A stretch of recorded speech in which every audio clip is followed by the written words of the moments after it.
Hello and welcome. My name's Michael Nelson, Customer Experience Manager with LexisNexis Regulatory Compliance. Today, I'm delighted to be able to share with you some really impressive upgrades that we've just made to the RegCompliance Plus platform that will help you manage the obligations and alerts in your registers just that little bit more easily. There are 5 key changes that we've made. The first is the creation of a risk matrix that allows you to tabulate the various risk assessments around likelihood and impact that you've made on the obligations that you're tracking. The second is the implementation of a risk review process where you can add a new review date together with your last review date and then see that in a table form. The third is a quick and easy way to see which alerts have been allocated to which particular owners. The fourth is the capacity to export dashboard visualizations as PDFs. And the fifth is the capacity to edit your ownership, your risk assessments, and so on in the particular elements, the obligations, and the alerts, while you're actually looking at those particular artifacts. So let's dive in. The first thing we'll look at is the risk matrix and the risk review factor. So if we click on obligations, that will take us to the register view that you should be familiar with by now. Now, the new features are available here under Dashboard. So you can see on the right-hand side, we've got compliance status, owner. You can see this next review due column has just been added. And then we've got risk impact and risk likelihood. Now, these are made available through editable fields. And you can add particular data here and then save those changes. Now, to see a compilation of the data that you've entered, go to Dashboard. And what we'll then do is scroll down through the view of total obligations, the obligation activity, the compliance overview, and those obligations by owner. And there you can see the risk matrix. And you can see what this has done is captured those obligations where there is both a high likelihood and a major impact associated with it, effectively a 3x3 risk table that allows you to at a glance see which obligations fall into which of your assigned risk categories.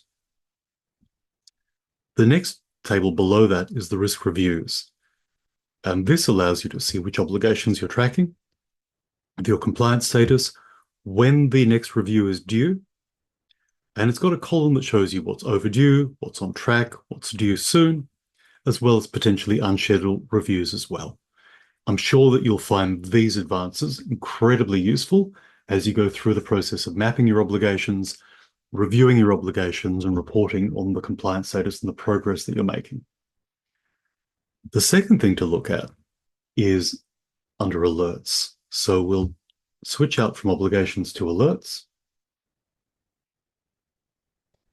And you can see as we scroll down again from the dashboard view, through the total alerts, alerts by impact rating, the summary cards, there's a table at the bottom that shows you which alerts caught within the filters that we have in place have been assigned to particular owners. Now, there's been a new link made between the obligations and the alerts, and it's this. If an obligation has had an owner assigned to it, alerts that we send out to that particular obligation are also assigned to that particular owner. So they can go into the alerts tracker, filter against their name, and see what reg change is happening that affects the obligations for which they're responsible. The next thing to look at is the capacity to download elements of the dashboard as a PDF, and that's available up here. So if you click at the right-hand side where it says download, you can then choose which particular elements of the dashboard reporting function you want to be able to download and prepare as a PDF. And you can do something similar when we're looking at obligations. Again, the download function is in the same place. Click on download, and you could choose which particular elements of the dashboard you want to pull into a PDF. The final piece is the capacity to edit those fields that allow you to assign owners, determine risk status, and so on in the objects themselves. So if we go to an obligation and then go to our risk register, we might grab continuous disclosure. that will then load this up. Now, previously, in the first instance of the RegCompliance Plus platform, the capacity to edit those fields around the management data was only available in the register itself. Now you can see you can edit particular fields.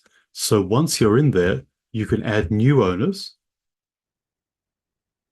change the risk likelihood to medium or high, likewise with the risk impact, and then add a next review date. Save those changes, and the changes that you make here will be reflected in the register, but also in those tables that we saw before around the MIS matrix and the risk review. I hope you find these updates as exciting as I do. Look forward to your feedback and look forward to sharing updates with you as they come online. Thank you for your time.